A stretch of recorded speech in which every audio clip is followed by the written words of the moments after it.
Akkam jirtan hordoftoota chaanaalii maatii YouTube irratti maatii Astaach TV fi TikTok irrattis Astaach TV kan jiru har'a barnoota gabaabaa bareedaa tokko qabadhee dhiyaadhee jira. Barnoonni keenyas TikTok fi YouTube linkii akkamitti walii hiinee karaa yeroo nuti TikTok irra liivii seenne nama isa YouTube chaanaalii isaa akkamitti akka argachuu dandeenyu karaa salphaa ta'een isin garsiisa. Walumaa naatti seenu jecha amma kanatti TikTok bilbila keetirraa ni banatta.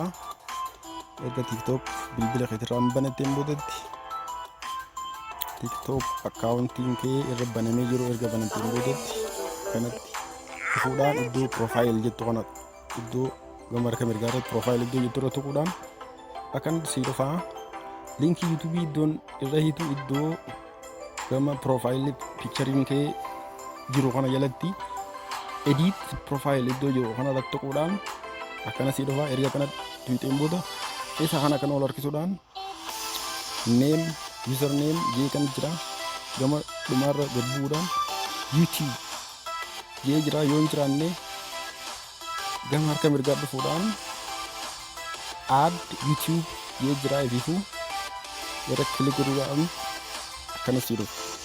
Erga akkana sii dhufeen boodatti bilbila keetirra YouTube chaanaaliin ati banattee jirtu fayyadamaa turtu hamma akka ta'e siifumaa irra kilik godhuudhaan fayyadamta. Linkii akkanatti akkana siinjaa alloo jettaanii godhuudhaan linkii YouTube fi TikTok walitti hidhuudhaan karaa gabaabaa ta'een fayyadamta. Siis ni fayyada karaa gabaabaa ta'een.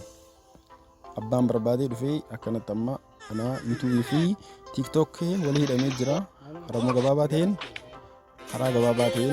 wal hidhamee jira fayyadamuu dandeessa. Akkanatti iddoo profile jettu kana yeroo namni tokko profile fi footoo iddoo profile footoo kee jalatti kan argamu gama harka mirgaa irratti YouTube dha. Gana abbaan barbaadee jira kilik godhuudhaan YouTube chaanaalii kee argachuudhaan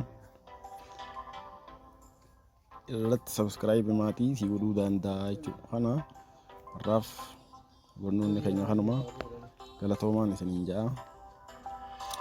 Fayyaa ta'a.